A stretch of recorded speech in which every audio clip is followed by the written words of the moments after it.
28 ఫిబ్రవరి 2025 current affairs చూద్దాం.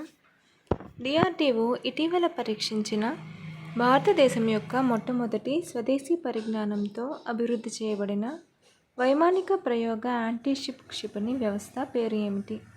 BrahMos NG, naval antiship missiles, Nirbhay, Varunastra. Answer option B, naval antiship missile. భారత నావికాదళం మరియు డిఆర్డీఓ 25 ఫిబ్రవరి 2025న నావల్ యాంటీషిప్ క్షిపణి షార్ట్ రేంజ్ను విజయవంతంగా పరీక్షించాయి. ఈ క్షిపణిని ఒడిషాలోని చాందీపూర్లోని ఇంటిగ్రేటెడ్ టెస్ట్ రేంజ్లో భారత నావికాదళం యొక్క సీ కింగ్ MK-42B హెలికాప్టర్ నుండి ప్రయోగించారు. NASM-SR అనేది సముద్రంలో స్కిమ్మింగ్ సామర్థ్యంతో భారతదేశం యొక్క మొట్టమొదటి స్వదేశీ పరిజ్ఞానంతో అభివృద్ధి చేయబడిన ఎయిర్ లాంచ్డ్ యాంటీషిప్ క్షిపణి. క్షిపణి యొక్క మ్యాన్ ఇన్ లూప్ ఫీచర్ యొక్క విజయవంతమైన ధృవీకరణను డిఆర్డీఓ ధృవీకరించింది. ఇది నిజ సమయ లక్ష్య ఎంపిక మరియు విమానంలో తిరిగి లక్ష్యంగా చేసుకోవడానికి వీలు కల్పిస్తుంది. పాఠశాల పిల్లలకు ప్రమాద బీమా కల్పించడానికి శిక్షా సంజీవని బీమా యోజనను ఏ రాష్ట్ర ప్రభుత్వం ప్రారంభించింది? Gujarat, Madhya Pradesh, Rajasthan, Haryana. Answer option C, Rajasthan. Rajasthan ప్రభుత్వం పాఠశాల పిల్లలకు ప్రమాద బీమా కల్పించడానికి శిక్షా సంజీవని బీమా యోజనను ప్రారంభించింది. ఇది రాష్ట్ర ప్రభుత్వ పాఠశాలలోని పిల్లలు మరియు తల్లిదండ్రులకు 1 లక్ష రూపాయల నుండి 1.3 లక్షల వరకు వ్యక్తిగత ప్రమాద బీమా కవరేజీని అందిస్తుంది. ప్రారంభంలో ఈ పథకం ఉదయ్పూర్ డివిజన్లోని పాఠశాలలకు కవర్ చేస్తుంది. రాష్ట్ర విద్య మరియు పంచాయతీరాజ్ మంత్రి మదన్ దిలావర్ ఈ పథకాన్ని ఫిబ్రవరి 26, 2025న ఉదయ్పూర్లోని రెసిడెన్సీ స్కూల్లో ప్రారంభించారు. ఈ పథకాన్ని క్రమంగా రాజస్థాన్లోని అన్ని పాఠశాలలకు విస్తరిస్తారు. దీనివలన దాదాపు 1 కోటి మంది విద్యార్థులకు ప్రయోజనం చేకూరుతుంది. స్ఫిరిక్స్ టెలిస్కోప్ ఏ అంతరిక్ష సంస్థ యొక్క చొరవ? భారత అంతరిక్ష పరిశోధన సంస్థ ఇస్రో, యూరోపియన్ అంతరిక్ష సంస్థ ESA, చైనా జాతీయ అంతరిక్ష పరిపాలన CNSA, జాతీయ ఏరోనాటిక్స్ మరియు అంతరిక్ష పరిపాలన NASA. Answer option D, national aeronautics and space administration NASA. కాలిఫోర్నియాలోని వాండెన్బర్గ్ స్పేస్ ఫోర్స్ బేస్ నుండి స్పేస్ X ఫాల్కన్ 9 రాకెట్ ద్వారా స్ఫిరిక్స్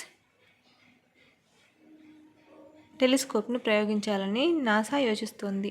స్ఫిరిక్స్ విశ్వచరిత్రకు స్పెక్ట్రోఫోటోమీటర్ రియోనైజేషన్ యుగం మరియు ఐసిస్ ఎక్స్ప్లోరర్ అనేది 2 సంవత్సరాల మిషన్తో కూడిన మెగాఫోన్ ఆకారపు అంతరిక్ష టెలిస్కోప్. ఇది ఆప్టికల్ మరియు ఇన్ఫ్రారెడ్ కాస్మిక్ లైట్ను ఉపయోగించి విశ్వాన్ని మ్యాప్ చేస్తుంది. ఇది 14 బిలియన్ సంవత్సరాల క్రితం విశ్వం కాంతి కంటే వేగంగా విస్తరించినప్పుడు సంభవించిన కాస్మిక్ ద్రవ్యోల్బణాన్ని అధ్యయనం చేస్తుంది. ఇది పాలపుంతలో గెలాక్సీ నిర్మాణం, విశ్వ పరిణామం మరియు జీవం ఏర్పడే అణువులను విశ్లేషిస్తుంది. ఇది 3Dలో 450 మిలియన్ గెలాక్సీలను మ్యాప్ చేయడానికి స్పెక్ట్రోస్కోపిక్ ఇమేజింగ్ను ఉపయోగిస్తుంది. ఇది జేమ్స్ వెబ్ మరియు హబుల్ టెలిస్కోప్ల పనిని పూర్తి చేస్తుంది.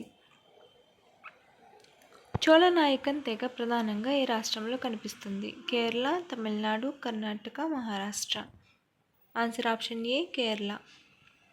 సమగ్ర శిక్ష కేరళ చోళనాయకన్ భాషలో 30 ఆడియో విజువల్ గ్రంథాలను రూపొందించింది. దీని ద్వారా మంచం పట్టిన తెగకు చెందిన ఒక బాలికకు విద్యను అందించవచ్చు. చోళనాయకన్ తెగ 400 కంటే తక్కువ మంది సభ్యులతో క్షీణిస్తున్న మరియు ఒంటరి సమాజం. వారు కేరళలోని మలప్పురం జిల్లాలోని నిలంబూర్లోని పశ్చిమ కనుమలలోని కరులై మరియు చుంగతర అటవీ శ్రేణుల్లో నివసిస్తున్నారు. వారు ప్రత్యేకంగా దుర్బల గిరిజన సమూహం PVTGగా వర్గీకరించబడ్డారు. వారు వ్యవసాయ మరియు పట్టణ జీవితం నుండి ఒంటరిగా ఉండటానికి ఇష్టపడతారు. ఇటీవల ఏ రాష్ట్రంలో అరుదైన శిలాజం కనుగొనబడింది? Madhya Pradesh, Jharkhand, Bihar, Haryana. Answer option B, Jharkhand. జార్ఖండ్లోని పాకూర్ జిల్లా బర్మాసియా గ్రామం సమీపంలోని రాజ్మహల్ కొండల వద్ద భూగర్భ శాస్త్రవేత్తలు మరియు అటవీ అధికారులు అరుదైన శిలాజాన్ని కనుగొన్నారు. సేంద్రియ పదార్థాన్ని ఖనిజాలతో భర్తీ చేసి దాన్ని రాయిగా మార్చినప్పుడు శిలాజీకరణ జరుగుతుంది. ఈ ప్రక్రియ కణజాల రంధ్రాలను ఖనిజాలతో నింపుతుంది. సేంద్రియ పదార్థాన్ని భర్తీ చేస్తుంది.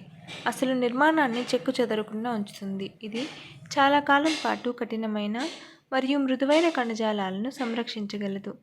ఖనిజాలు అధికంగా ఉండే నీటికి గురి కావడం వల్ల అవక్షేపణ కింద పెట్రిఫికేషన్ సాధారణంగా జరుగుతుంది. ఈ శిలాజీకరణ ప్రక్రియకు పెట్రిఫైడ్ కలప ఒక సాధారణ ఉదాహరణ. జాతీయ సైన్స్ దినోత్సవం 2025 అనేది భారతదేశంలో వార్షిక వేడుక. దీనిని ఫిబ్రవరి 28న ప్రముఖ భౌతిక శాస్త్రవేత్త డాక్టర్ సివి రామన్ 1928లో రామన్ ఎఫెక్ట్ను కనుగొన్న జ్ఞాపకార్థం జరుపుకుంటారు. ఈ సంచలనాత్మక ఆవిష్కరణ అతనికి 1930లో భౌతిక శాస్త్రంలో నోబెల్ బహుమతిని సంపాదించిపెట్టింది. సైన్స్ రంగంలో ఈ ప్రతిష్టాత్మక గౌరవాన్ని అందుకున్న మొదటి భారతీయుడిగా ఆయన నిలిచారు. ప్రతి సంవత్సరం సమకాలీన శాస్త్రీయ సవాళ్లు మరియు అవకాశాలను హైలైట్ చేసే నిర్దిష్ట ఇతివృత్తంలో జాతీయ సైన్స్ దినోత్సవాన్ని జరుపుకుంటారు. 2025 జాతీయ సైన్స్ దినోత్సవం యొక్క థీమ్ వికసిత్ భారత్ కోసం సైన్స్ మరియు ఇన్నోవేషన్లో ప్రపంచ నాయకత్వం కోసం భారతీయ యువతకు సాధికారత కల్పించడం. స్వావలంబన మరియు అభివృద్ధి చెందిన భారతదేశం కోసం లక్ష్యంగా పెట్టుకున్న 2047 వికసిత్ భారత్ దార్శనికతకు అనుగుణంగా సైన్స్ మరియు టెక్నాలజీలో భారతదేశ భవిష్యత్తును రూపొందించడంలో యువ మనస్సుల పాత్రను ఈ థీమ్ నొక్కి చెబుతుంది. మహారాష్ట్ర సాహస పర్యాటక బూస్ట్. భారతదేశంలో మొట్టమొదటి కృత్రిమ రీఫ్ను సృష్టించడానికి రాష్ట్రం 83 మీటర్ల కుంబేర్ క్లాస్ యుద్ధ నౌక అయిన ఐఎన్ఎస్ గుల్దార్ను సింధుదుర్గ్లోని నివతి రాక్ సమీపంలో ముంచెత్తుతుంది. భారత నావికాదళం ఉచితంగా అందించే ఈ నౌకను మునిగిపోయే ముందు పోర్ట్ బ్లెయిర్ నుండి కార్వార్కు రవాణా చేస్తారు. ఈ ప్రాజెక్ట్ స్కూబా డైవింగ్ టూరిజాన్ని మెరుగుపరచడం, సముద్ర జీవ వైవిధ్యాన్ని ప్రోత్సహించడం మరియు ఉపాధిని పెంచడం లక్ష్యంగా పెట్టుకుంది. యుఎస్ఎస్ స్పీగల్ గ్రోవ్ వంటి ప్రపంచ నమూనాల నుండి ప్రేరణ పొందిన ఇది ఏటా 50 కోట్లు ఆర్జించి డైవింగ్ బోధకులు, టూరిజం ఆపరేటర్లు మరియు రిటైర్డ్ నావికా సిబ్బందికి ఉద్యోగాలను సృష్టిస్తుందని అంచనా. భారత ప్రభుత్వ ఆర్థిక కార్యదర్శి తుహిన్ కాంత్ పాండే భారతీయ పత్రాల మరియు మారక వ్యవస్థ మండలి సెబీ 11వ చైర్పర్సన్గా 3 ఏళ్ల కాలానికి నియమితులయ్యారు. ఆయన మాధవి పురి-బుచ్ స్థానాన్ని భర్తీ చేయనున్నారు. మాధవి పురి-బుచ్ సెబీకి తొలి మహిళా చైర్పర్సన్గా పనిచేశారు. ఆమె పదవీకాలం ఫిబ్రవరి 28, 2025తో ముగియనుంది. పాండే నియామకాన్ని కేబినెట్ నియామక కమిటీ ఏసీసీ ఫిబ్రవరి 27, 2025న అధికారికంగా ధృవీకరించింది. Follow for more videos.